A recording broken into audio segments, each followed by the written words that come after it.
영혼의 가난을 벗기 위해서는 물질이 뒷받침돼야 한다. 임신부가 평소 늘 했던 말이랍니다. 성당은 지었지만 주민들의 생활은 말이 아니었답니다. 전쟁 직후이니 모두가 가난했던 시절이고 제주도는 더더욱 가난했습니다. 그런데 가난보다 더 무서운 것은 자포자기였답니다. 임신부가 무슨 일을 제안을 하면 주민들은 그거 다 일본 사람들도 해봤는데 안 됐다고 하더랍니다. 그러자 임신부는 말이 아닌 행동으로 보여줬답니다. 다소 상투적인 표현이지만 임신부에게 불가능은 없었습니다. 오늘은 임피제 신부님의 삶을 다룬 책 세상에서 가장 따뜻한 초록에 대해 말씀드리겠습니다. 이 책은 우리가 사랑한 빵집 성심당이라는 책을 쓴 김태훈 작가와 준초희 작가의 사진이 실려있는 책입니다. 아일랜드 성골론반 외방선교회 출신인 임신부의 본명은 패트릭 제임스 맥그린치입니다. 제주도의 명소로 유명하죠. 성 이시돌 목장을 만들어 돼지, 소, 양을 키우고 약물을 가공하는 공장을 세우고 주택을 보급하고 병원을 세워 가난한 환자들을 돌본 분입니다. 제주 이시돌 목장과 임피제 신부님의 삶에 대해서는 2024년 뉴스레터 오마이갓을 통해 일부 소개해드린 적이 있습니다. 이 책을 읽으니 당신 미처 몰라서 소개해드리지 못한 내용이 꽤 있었습니다. 오늘은 책에 나오는 어록을 중심으로 임신부의 삶을 돌아보겠습니다.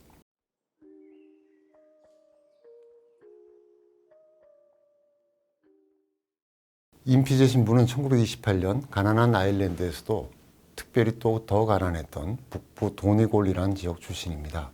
성골론반 외방선교회 사제로 한국에 온 것은 1953년 4월, 아직 6.25 전쟁이 휴전도 되기 전이었습니다. 제주도에 온 것은 이듬해인 1954년입니다. 임신부는 키가 190cm나 됐답니다. 지금도 그렇지만 당시로서는 엄청난 거구에 푸른 눈의 사나이가 나타나니 제주 한림이 들썩거렸겠지요.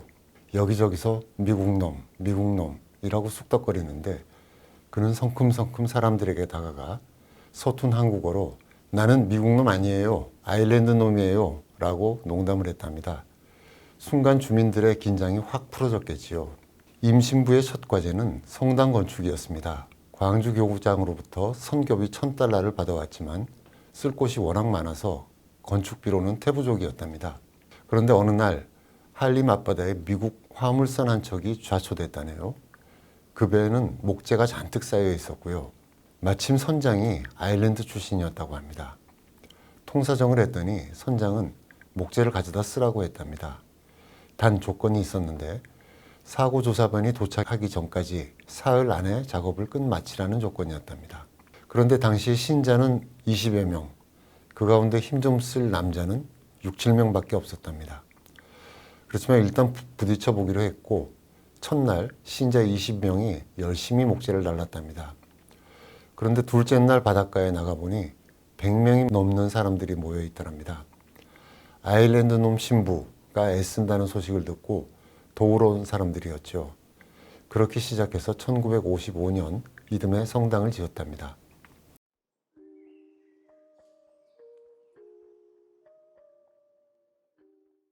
영혼의 가난을 벗기 위해서는 물질이 뒷받침돼야 한다. 임신부가 평소 늘 했던 말이랍니다. 성당은 지었지만 주민들의 생활은 말이 아니었답니다. 전쟁 직후이니 모두가 가난했던 시절이고 제주도는 더더욱 가난했습니다. 그런데 가난보다 더 무서운 것은 자포자기였답니다. 임신부가 무슨 일을 제안을 하면 주민들은 그거 다 일본 사람들도 해봤는데 안 됐다고 하더랍니다. 그러자 임신부는 말이 아닌 행동으로 보여줬답니다. 시작은 돼지 한 마리였습니다. 경기도로 피정을 다녀오는 길에 새끼를 벤 암돼지 한 마리를 구입해서 데려왔답니다. 인천에서 목포까지는 열차로, 목포에서 제주까지는 배로, 제주에서 한림까지는 트럭에 싣고요. 그 돼지가 새끼를 낳아 수가 늘어나자 중산간에 마련한 사육장이 오늘날 이시돌 목장의 시작이랍니다. 분양한 새끼가 자라 다시 새끼를 낳으면 2마리씩 돌려받는 방식의 가축은행을 꾸렸다지요.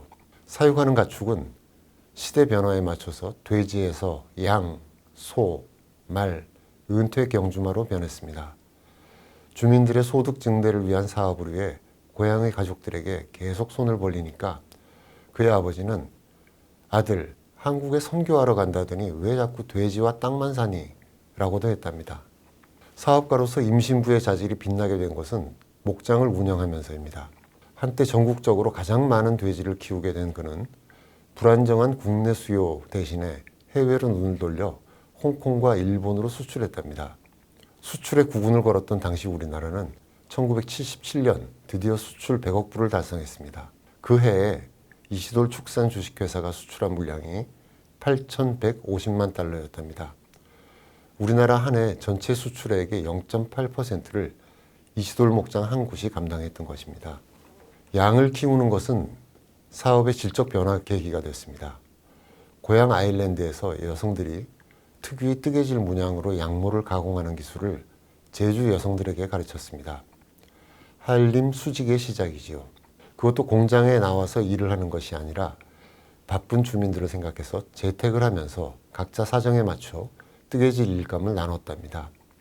한때는 1,300여 명의 제주 여성들이 한림 수직에서 일을 했답니다.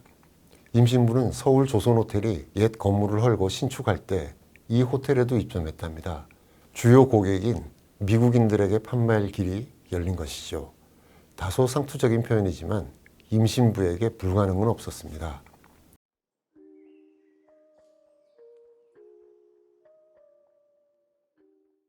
책의 제목이기도 한 초록은 겨울에도 푸른빛이 생생한 목초지를 가리킵니다. 우리는 지금 제주도를 방문하면 중산간 지역에서 말이나 소가 풀을 뜯는 초원을 봅니다. 그 초원이 원래 그랬던 것으로 생각하기 쉽지만 아니었습니다. 원래는 황무지였습니다. 임신부는 양과 소를 키우게 되면서 뉴질랜드에서 전문가를 초빙해 목초지 가꾸는 법을 배웠습니다. 그 결과 황무지처럼 버려졌던 중산간이 오늘날 그림 같은 풍경이 만들어지게 된 거죠. 그곳에서 방목해 키우는 소는 건강한 유제품을 우리에게 주고요. 목초지 만드는 일에는 당시 박정희 대통령도 큰 관심을 가지고 있었답니다. 그런데 아무리 특명을 내려도 좀처럼 목초 재배에 성공하지를 못했답니다. 그러던 차에 제주도에서 벽안의 신부가 목초지 조성에 성공했다는 소식을 들은 박 대통령은 당시 경제동향보고회에 임신부를 초청해 발표를 들었답니다. 이 자리에서 임신부는 전혀 주눅들지 않고 제주도에 도둑이 있다.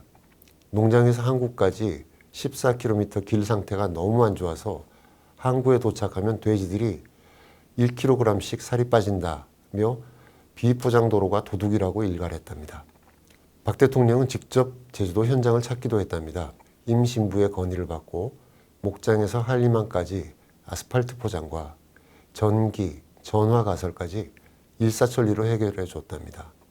일본 사람들도 다 해봤는데 안 됐다고 포기하려는 주민들에게 말이 아닌 행동으로 보여준 아일랜드 놈의 근성이 통했던 것이죠.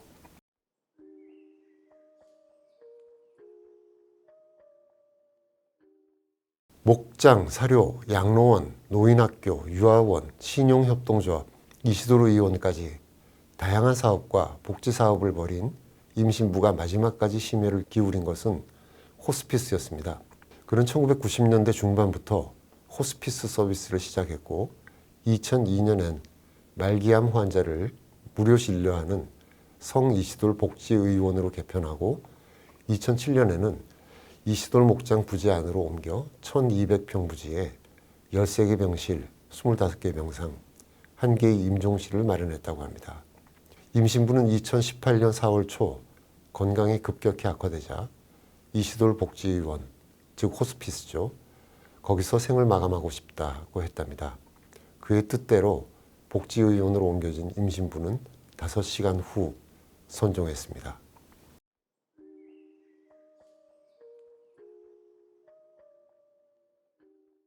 책 뒷부분에는 임신부 후임으로 이시돌 농촌산업개발협회 이사장을 맡은 마이클 신부와 손종률 목장장의 인터뷰도 실렸습니다.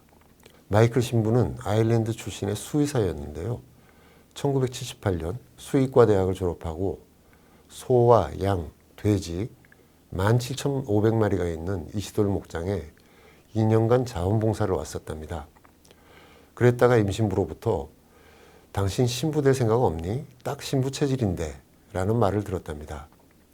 신부라는 말이 귓가에 맴돈 그는 결국 1980년 귀국해서 임신부와 같은 성골론반 회에 입회하고 사제가 됐답니다.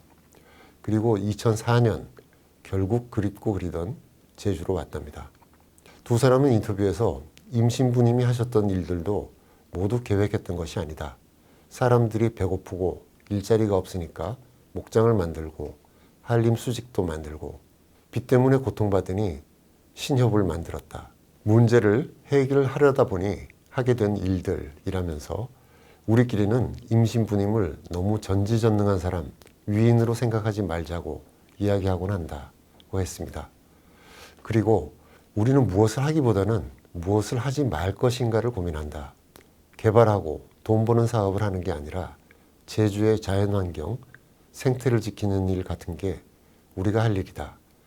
그러려면 뭘 하지 말아야 할까 생각해야 한다고 말합니다.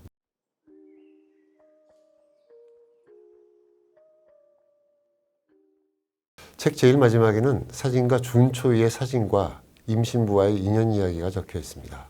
준초이가 임신부를 만난 것은 2009년 1월이랍니다. 어느 잡지 의뢰로 사람이 아름답다라는 주제로 촬영하기로 했답니다. 그런데 촬영 전날까지 눈보라가 엄청 났답니다. 그래서 밤새 기도를 했다지요. 눈보라를 멈추게 해달라고요. 그런데 아침이 되어도 눈보라는 그칠 기미가 없었답니다. 그런데 준초이 작가는 기도 중에 한 생각이 머리를 스쳤답니다. 그 칼바람과 폭설이 바로 임신부의 삶을 잘 보여주는 배경이라는 생각이었답니다. 그런 느낌이 생생한 사진들이 실려 있습니다. 제주도 이시돌 목장을 방문할 계획이 있는 분이라면 한번 꼭 읽어볼 만한 책입니다.